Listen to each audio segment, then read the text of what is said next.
Car party social మీడియాను అడ్డం పెట్టుకొని కాంగ్రెస్ పార్టీ మీద చేస్తున్న ప్రచారాన్ని మొత్తం ఉల్టా దింపి కొట్టేటట్టు చేసేందుకు మలి సర్కారు మాస్టర్ ప్లాన్ వేసిందట. మంచి ఆలోచన కూడా చేసిందట. షెయి సర్కారు అంతా మంచిగా ఆలోచన ఏం చేసింది మరి? కాంగ్రెస్ పార్టీ సోషల్ మీడియాను అడ్డం పెట్టుకొని రాజకీయం చేస్తున్నది కదా, ఆ ముచ్చట ఏందో మరి పురాగా అరుచుకుందాం పారి. గుళ్ళు గోపురాల మంత్రి కొండా సురేఖ మేడము ఇక చాలు చేయండి.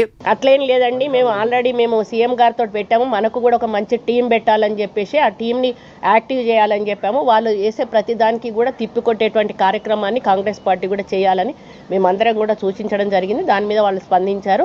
గాంధీ భవన్కి ఆదేశాలు కూడా ఇవ్వడం జరిగింది. ఇన్నరా, అధికారంలో లేని car party social media team కంటే అధికారంలో ఉన్న మనకు మంచి టీం కావాలని అప్పట్లో మలి ముఖ్యమంత్రి యనుమల రేవంత్ రెడ్డి సార్కు చెప్పిండ్రట.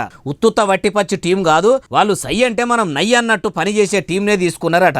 ఇప్పటికే గాంధీ భవన్కు సీఎం సార్ ఆదేశాలు కూడా పంపిండట. మరి ఓ దిక్కు కారు పార్టీ సోషల్ మీడియాలో కాంగ్రెస్ పార్టీ సర్కారు మీద కనికరం లేకుండా బుద్ధి పుట్టినట్టు సర్కారును బదనాం చేయాలని దెబ్బతీయాలని ప్రచారం చేస్తుర్రంటే ఇప్పుడు మలి సర్కారు మరి కారు పార్టీ మీద ఎంత కాయిస్గా పనిచేస్తుందో ఎట్లున్నది ముచ్చట.